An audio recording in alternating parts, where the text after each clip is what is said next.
Here I have SOYES S10 mini, and today I'm going to show you how to change wallpaper on this device. So firstly you have to open settings, next you have to go to the display section, wallpaper.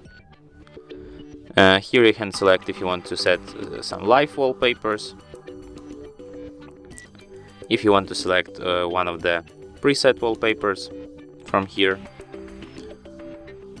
And you can also set your own image as a wallpaper by going to the gallery. Then you have to select an image. Here you can adjust it.